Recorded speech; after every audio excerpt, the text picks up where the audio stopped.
Shalom. దేవుని పరిశుద్ధ నామానికి మహిమ ఘనత ప్రభావములు కలుగునుగాక. మన ప్రభువును రక్షకుడైన యేసుక్రీస్తు యెహోవా మెస్సీ నామములో ఆత్మీయులైన మీ అందరికీ నా హృదయపూర్వక వందనాలు తెలియజేస్తున్నాను. ప్రభునందు ప్రియులరా, ఎలా ఉన్నారండి? అందరూ బాగున్నారు కదా? దేవాతి దేవుడు తన ఉచితమైన కృపచేత మనలందరినీ సజీవుల సంఖ్యలో ఉంచి మరొక రోజును చూచే కృపనిచ్చేందుకే దేవత దేవునికి కృతజ్ఞతాస్తుతులు చెల్లిస్తున్నాను. మీ అందరికీ ఉదయకాలపు శుభాలు. యెషయా గ్రంథము 41వ అధ్యాయము 10వ వచనంలో పరిశుద్ధాత్మ దేవుడు ఒక చక్కని మాట ద్వారా ఈరోజు మనల్ని బలపరుస్తున్నాడు. నీవు నా దాసుడవనియు నేను నిన్ను ఉపేక్షింపక ఏర్పరచుకుంటున్ననియు నేను నీతో చెప్పి ఉన్నాను. నీకు తోడై ఉన్నాను, భయపడకుము, నేను నీ దేవుడిని అన్నాను.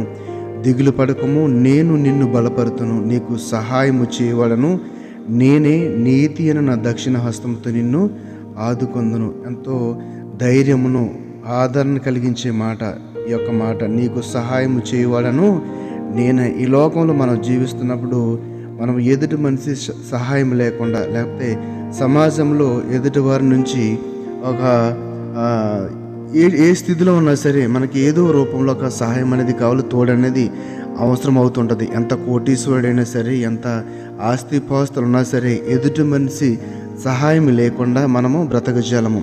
అయితే తండ్రి అయిన దేవుడు ఈరోజు మనకి చూపిస్తున్న ఈ యొక్క మాటలో ఒక మర్మం చూస్తే కనుక ఆ యొక్క 8వ వచనంలో ఎవరిని గూర్చి ఈ మాటను పరిశుద్ధాత్మ దేవుడు మాట్లాడుచున్నాడు మనం చూడగలుగుతున్నాం. నా సేవకుడు అయిన ఇశ్రాయేలు, నేను ఏర్పరచుకున్న యాకోబు, నా స్నేహితుడైన అబ్రహాము సంతానమా.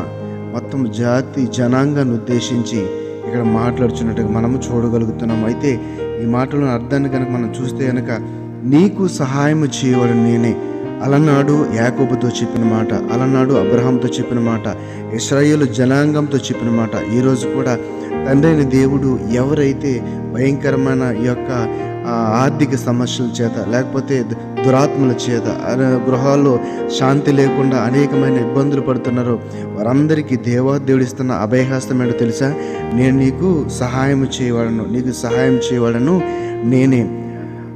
అనేక మంది భక్తుల జీవితాల్లో, రాజుల జీవితాల్లో, ప్రవక్తల జీవితాల్లో మనం పరిశుద్ధ గ్రంథం నుండి చదివితే కనుక ఎవ్వరికి మాట ఇచ్చి తప్పలేదు. మన తండ్రి దేవుడు ఇచ్చిన ప్రతి వాగ్దానాన్ని నెరవేర్చాడు. కాబట్టి ఆ విశ్వాసంతోనే ఈరోజు కూడా తండ్రి దేవుడు చూపించిన ఈ మాటను బట్టి మనం అందరం కూడా ఆదరించబడవలసిన వారమై ఉన్నాము. పిరిగితనం చేత, లేకపోతే లేనిపోని మనసులో అశాంతి చేత నెమ్మది లేకుండా ఉన్న వారందరికీ కూడా నేను కలిగి ఉన్న దేవుడు జీవము గల దేవుడు, ఆయనే నాకు సహాయం చేయవాడు.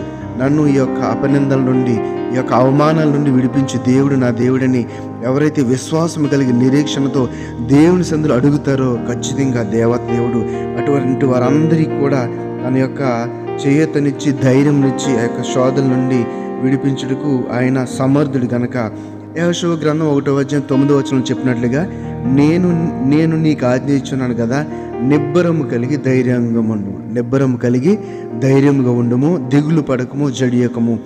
నీవు నడుచు మార్గం అంతటిలో నీ దేవుడైన యెహోవా నీకు తోడైనడు. మోషే యెహోషువతో చెప్పిన మాట.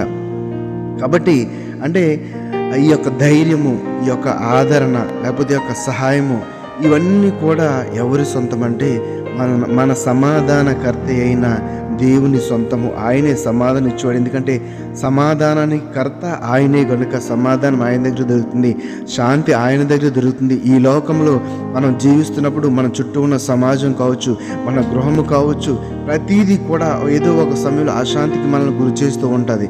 అటువంటి శోధనలను తప్పించి దేవుడు మనం కలిగి ఉన్నామని మనం విశ్వసించినప్పుడు ఎంత శోధన వచ్చినా కూడా మనం రియలైజ్ అవుతాం. ఈ శోధనలు మామూలే, ఎందుకంటే నేను దేవుని కలిగి ఉన్నాను కదా. ఒక యోబు భక్తుడిని మనం గుర్తించుంటే కనుక యోబుకు వచ్చినన్ని హింసలు ఈ ప్రపంచంలో ఎవ్వరు కూడా కలిగి ఉండరేమో. అంత తన ఆస్తిపాస్తులను, సంపాదనను, ఆస్తిని, సంతానం అన్నీ పోగొట్టుకున్నా సరే తను నిబ్రంగా ఉన్నాడు. ఎందుకంటే ఆయనకి తెలుసు తను కలిగి ఉన్న దేవుడు ఎంత శక్తిమంతుడు, ఎంత జీవము గలవాడు. కాబట్టి మనం కూడా మన దేవుని యొక్క శక్తి యుక్తులన్నీ కూడా మనకు తెలుసు. ఆయన చేసిన అద్భుతాలన్నీ కూడా మనకు తెలుసు. ఆయన చేసిన సృష్టి మన కళ్ళ ముందు కనబడుతుంది. దీన్ని ఎంతవరకు కంట్రోల్ చేసిన మనిషి ఎవ్వరు కూడా లేరు. ఈ సృష్టి అంతా కూడా ఆయన స్వాధీనం ఉంది. కాబట్టి ఆయన బలమును, ఆయన శక్తిని ఎరిగిన మనము ఆయన మీద విశ్వాసం ఉంచి నిరీక్షణ కలిగి మన జీవితంలో వచ్చే ప్రతి శోధన నుండి విడుదల పొందుట కొరకు ఆయన సహాయాన్ని అడుగుదాం. ఆయన సహాయం చే దేవుడు కనుక మనం ఖచ్చితంగా ఆదరిస్తాడు. ఈ మాటను బట్టి దేవుడు మనందరి ఆత్మలను బలపరిచి స్థిరపరచును గాక, రక్షణలోకి నడిపించును గాక. ఆమేన్. పరిశుద్ధ మహోన్నతుడ మమ్మల్ని కన్న తండ్రి, నీ పరిశుద్ధమైన నామమునకు వందనాలు. అల్పులము అయోగ్యులము ప్రభువా, అయినను తండ్రి ప్రభువా, నేనే మీకు సహాయం చేయవాడను అని చెబుతూ మమ్మల్ని ఆదరిస్తున్నావు, మమ్మల్ని బలపరుస్తున్నావు ప్రభువా. ఇగో నాయనా, నిన్ను కలిగి ఉన్న మేము తండ్రి ప్రభువా, అనేక సందర్భాల్లో సాతాను యొక్క బంధకాలను మేము పడుతున్నప్పుడు మమ్మల్ని విడిపించి ప్రభువా, మమ్మల్ని విడిచిపెట్టుకుని ప్రభువా, మేమందరం కూడా మీ వైపు చూస్తున్నాము. నిన్ను కలిగినందుకు ప్రభువా మేము గర్వపడుతున్నాము తండ్రి ప్రభువా. అటువంటి కృపచేత, బలము చేత, శక్తి చేత మమ్మల్ని అందరిని నడిపించి నీ నిత్య జీవానికి వారసులను చేయమని, ఈ మాటను మా అందరి ఆత్మలో బలపరిచి స్థిరపరచమని నజరేయుడైన యేసు మెస్సీ నామములో ప్రార్థన అడిగి వేడుకొనుచున్నాము తండ్రి. ఆమేన్, ఆమేన్, ఆమేన్. షలోం. అందరికీ వందనాలు. షలోం. దేవుని